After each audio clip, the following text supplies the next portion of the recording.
아름다운 덕을 네. 진정한 선정꾼의 모델이 됩시다.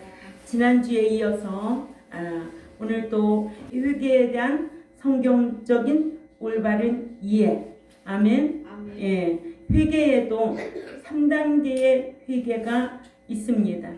회개에는 자신이 죄인임을 인식하는 지적인 회개가 있다면, 또한 죄에 대한 결과에 대한 심각성을 느끼고 마음으로 통회하고 정적인 회개가 있는데, 우리가 회개라는 것은 우리가 입술로 자백만 한다고 회개가 아니고, 잘못된 행실에서 돌이킬 때 이것이 진정한 회개라는 것을 우리가 지난주에도 말씀을 배웠습니다.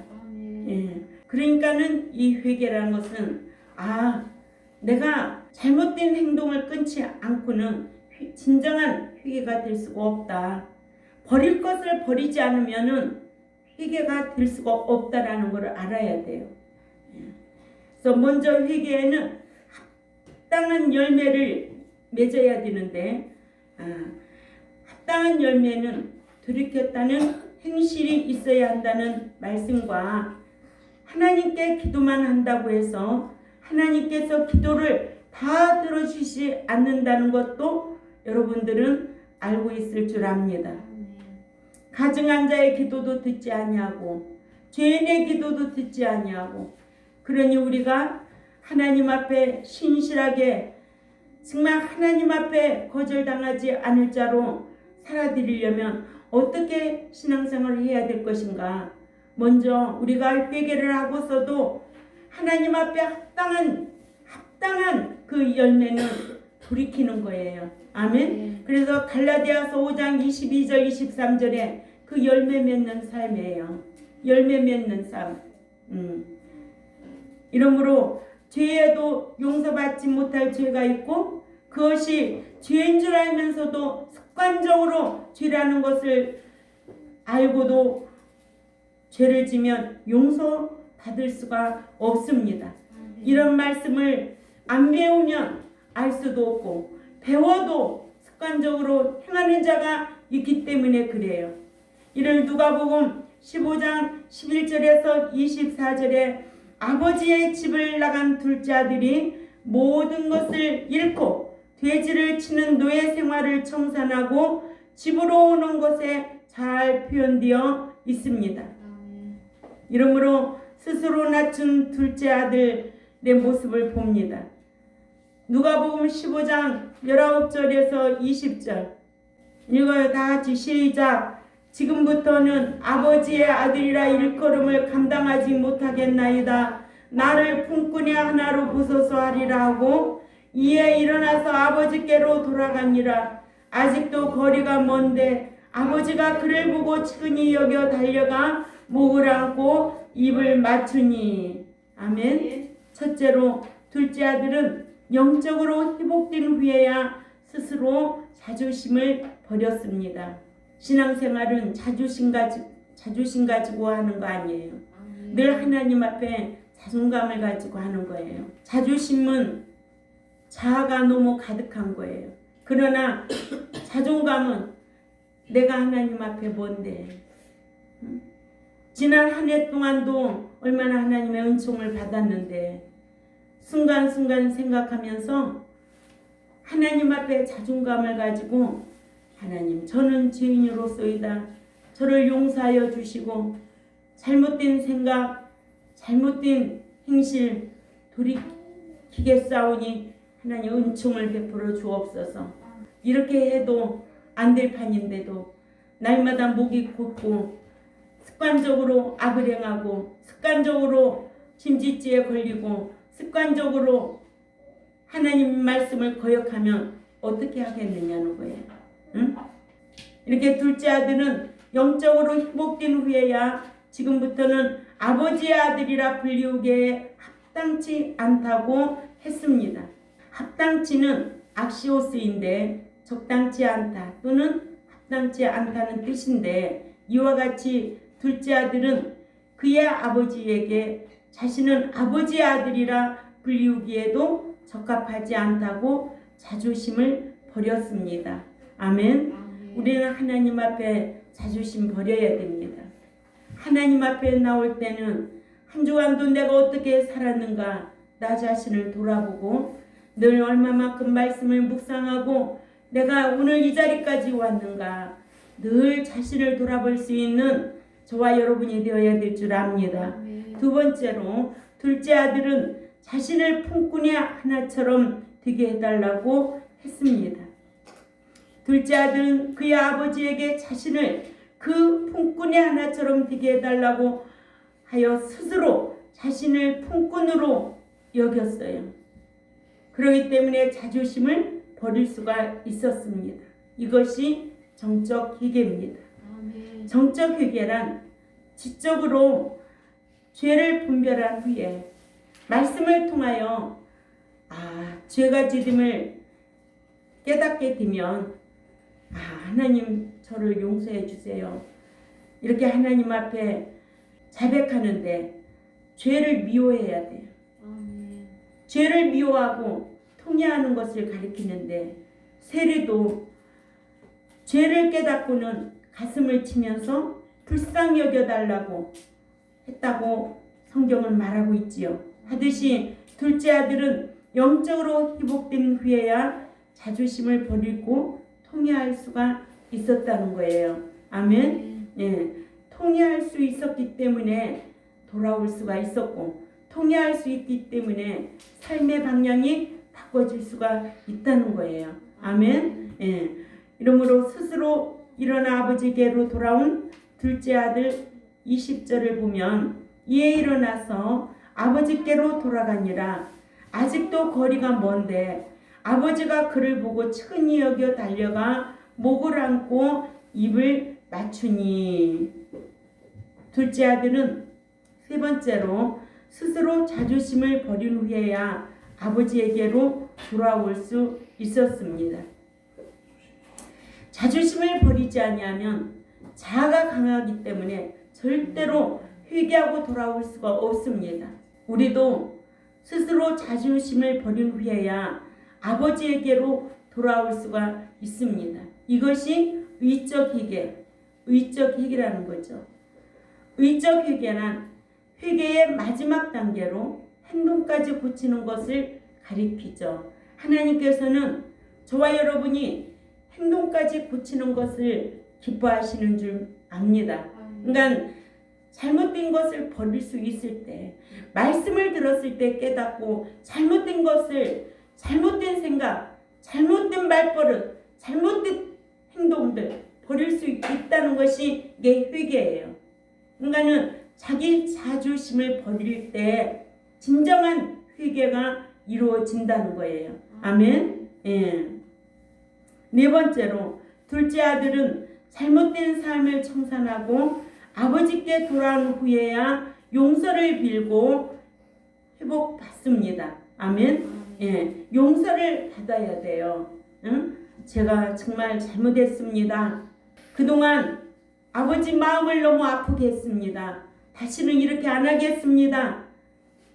이렇게 자백하고 행동이 바꿔져야 되겠죠.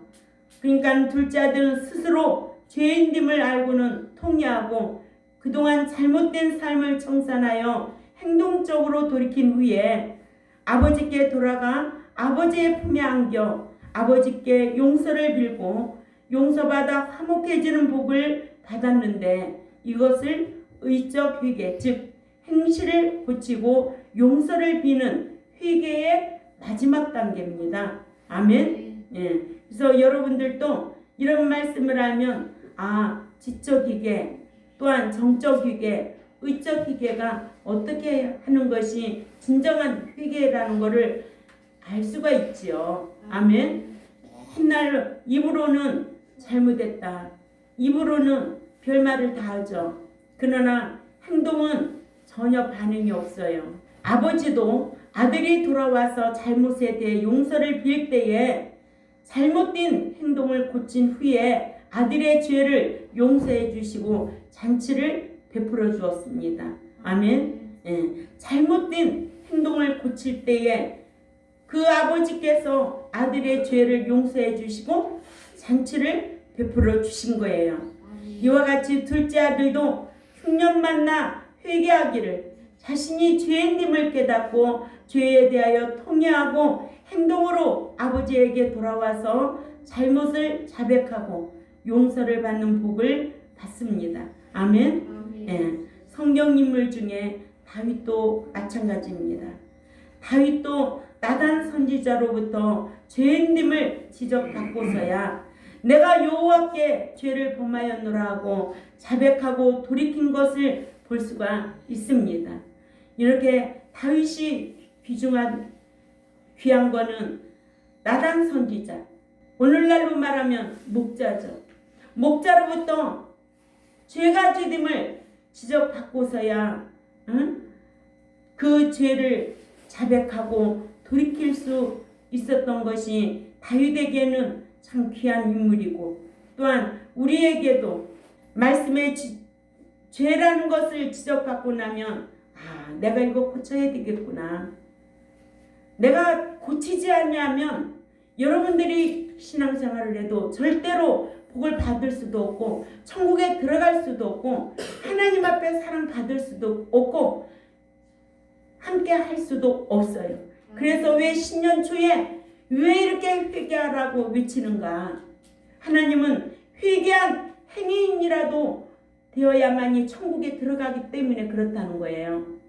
새해만 되면은 복 받으세요. 복 받으세요. 복이 아주 남발했어요. 그렇다고 다 복 받아요? 그렇게 인사하지 말아요. 건강하세요. 평안하세요. 우리 경동교회는 이런 수준 높은 인사법을 배워야 돼요. 여러분들이 복 받으란다고 다 복 받아요? 기준도 없다는 거예요. 기준도. 응? 그러니까는 왜 이창섭 목사는 새해부터 이렇게 회개하라고 외치나? 회개해야만이 살 길이 있으니까. 회개해야만이 하나님이 기뻐하시니까. 회개해야만이 유쾌한 날이 오니까. 오후에도 회개한 자가 받는 복이 얼마나 귀하다는 것을 알아야 되는데 회개하지 않냐고 자존심 부리고 큰 죄보따리 가슴에다가 안고 신앙생활 해보세요. 응? 어떻게 될 것인가? 누가 이기나? 이렇게 다윗도 하나님 앞에 회개했어요. 아멘? 회개하고 돌이킬 수 있었던 다윗 왕은 대단한 거예요. 아멘? 예. 그러나 사울 왕은 잘못된 것을 지적하는데도 내가 왕인데 저 사무엘 선지자가 뭐 조그만 게 저거 나를 지적하고 있어? 내가 왕인데. 하나님은 사울 왕을 버려버린 거예요.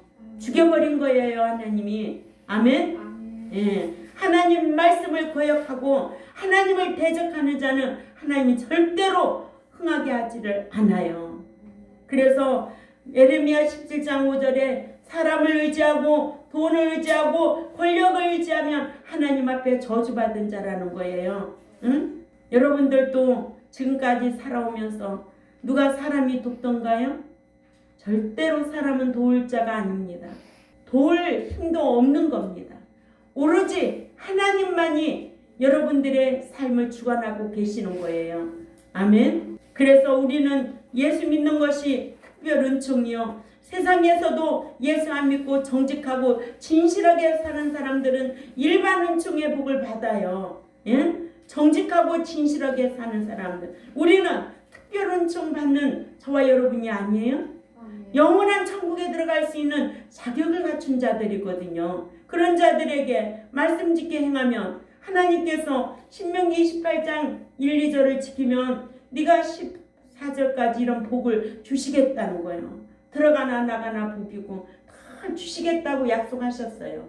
이런 구절만 있어요? 엄청 많아요. 그러니까 이 신년에 복 받으라는 설교보다는 회개하라. 회개해야 회개한 행위 되어 천국에 들어가지.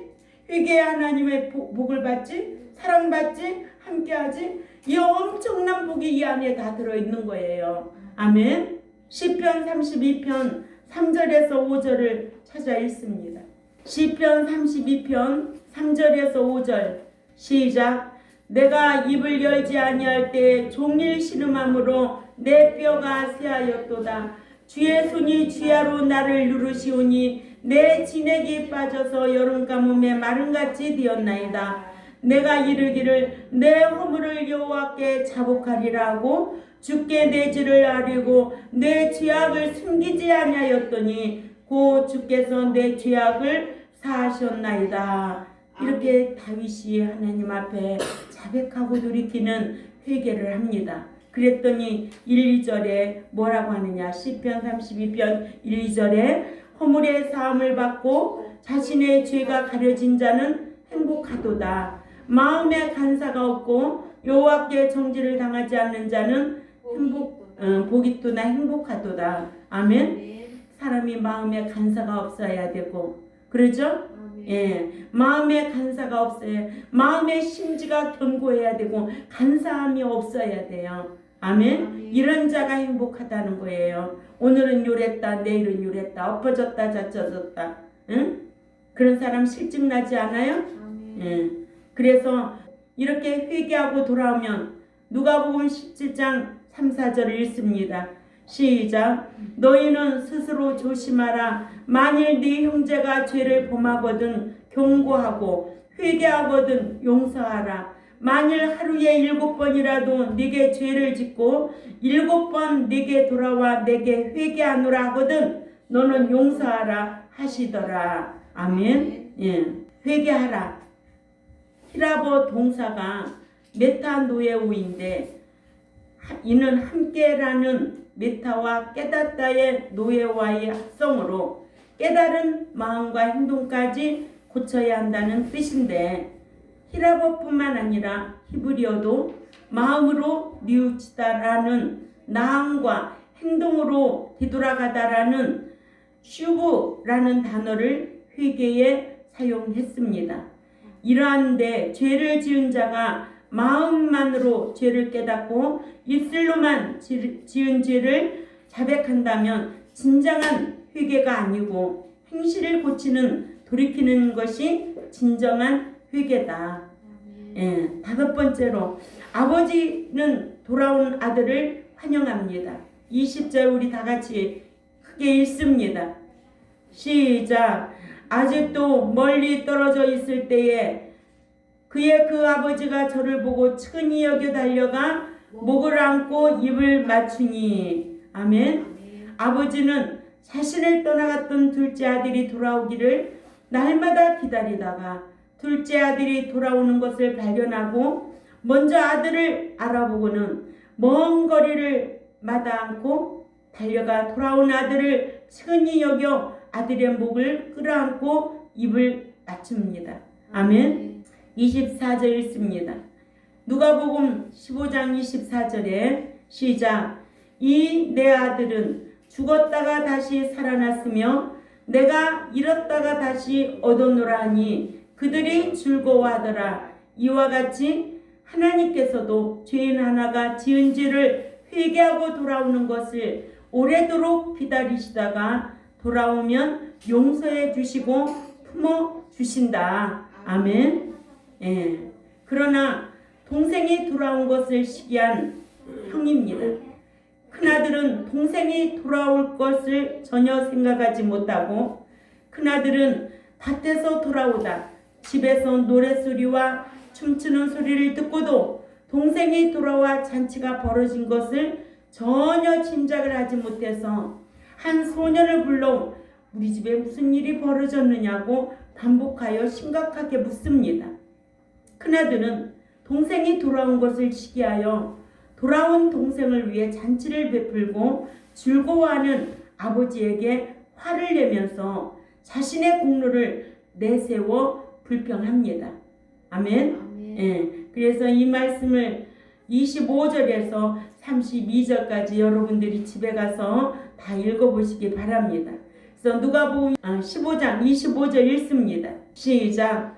맏아들은 밭에 있다가 돌아와 집에 가까이 왔을 때에 풍악과 춤추는 소리를 듣고, 그러니까는 그 집안에 아들이 둘 있나 봐요. 그죠? 맏아들 있고 둘째 아들 있고.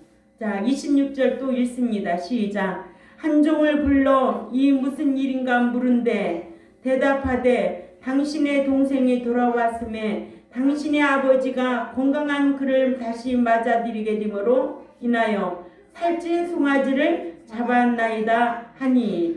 자, 둘째 아들이 회개하고 돌아왔어요.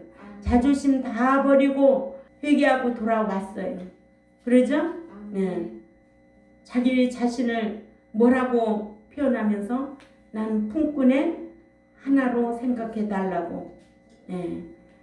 얼마나 자존심 버리고 자존감 가지고 회개하고 돌아왔을까요? 회개는 입술의 회개가 아니라 행동까지 고쳐야 진정한 회개입니다. 돌아오니까 뭐를 잡았어요? 아버지가 살찐 송아지를 잡았어요. 그러니까 잡았어요. 잔치가 벌어진 거예요. 그러니까 맏아들은 생각도 못했지, 그죠? 예. 그리고 이 재산이 다 내 거다 생각하고 있었겠지, 그죠?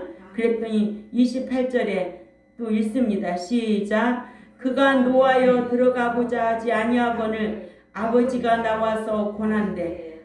둘째 아들이 돌아오니까 뭐야, 시기하는 형은 이제는 뭐를 하고 있어? 화를 내고 불평하고 원망하는 거예요. 30절에 29절에 시작. 아버지께 대답하여 이르되 내가 여러의 아버지를 섬겨 명을 어김이 없거늘 내게는 염소 새끼라도 주어 나와 내 벗으로 즐기게 하신 일이 없더니. 이제 아버지를 원망하는 거예요. 응? 부모 원망해가지고 되겠어요? 안 돼요. 응? 원망하는 맏아들. 자, 30절의 아버지의 말씀입니다. 시작. 아버지의 살림을 창녀들과 함께 삼켜버린 이 아들이 돌아오매 이를 위하여 살찐 송아지를 잡으셨나이다. 요것도 이제는 누구의 말이야? 맏아들의 말이야. 응? 아버지의 살림을 가지고 가서 다 탕진하고 돌아온 그 아들을 위해서 살찐 송아지를 잡다니. 응? 아버지 정신 나갔구만. 응? 아버지를 원망해야 원망 안 해. 원망하죠. 얼마나 뭐라 했겠어요. 그래서 31절에 시작. 아버지가 이르되 예 너는 항상 나와 함께 있으니 내 것이 다 네 것이로다. 아멘. 예. 그래서 32절에 이 네 동생은 죽었다가 살아났으며 내가 잃었다가 얻기로 우리가 즐거워하고 기뻐하는 것이 마땅하다 아니라. 아멘. 아버지의 마음이 그렇습니다. 이는 큰아들과 같은 바리새인들과 서기관들이 동생과도 같은 세리와 죄인들이 회개하고 돌아온 것을 시기한 것에 누가복음 15장 2절에 대한 비유의 말씀입니다. 아멘. 이러므로 우리가 회개에 대한 성경적인 올바른 이해를 정확하게 하게 된다면 여러분들이 이렇게 신나간 둘째 아들과 같이 생각도 바꾸고 모든 삶을 돌이키고 하나님 앞에 내 자존감을 하나님 앞에 드리면서 나는 죄인으로서이다. 제가 뭘 알겠습니까? 용서해 주옵소서 한다면 하나님께서 그 모든 것을 기억도 아니하시고 용서해 주시고 올 2023년도에도 여러분들이 하나님 앞에 기도하는 거 거절당하지 않고 발언권을 가지고 신앙생활을 할 수 있는 저와 여러분이 되시기를 주님의 이름으로 꼭 부탁을 드립니다. 기도드리겠습니다. 하나님 아버지 감사합니다. 오늘도 기록된 말씀을 통하여 우리에게 귀한 교훈을 주심을 감사를 드립니다. 오늘도 저마다 어떤 마음의 자세로 이 말씀을 받고 세상으로 돌아가는지 우리 하나님은 다 알고 계실 줄 알고 있사오니 저들이 귀로만 듣지 아니하고 마음으로 말씀을 새겨들어서 삶으로 옮겨 살아갈 수 있는 우리 경동교회와 이 유튜브를 듣는 하나님의 백성들이 다 될 수 있도록 힘쓰게 하여 주옵소서. 감사하며 살아계신 하나님 앞에 예수님의 이름으로 기도 올려옵나이다. 아멘.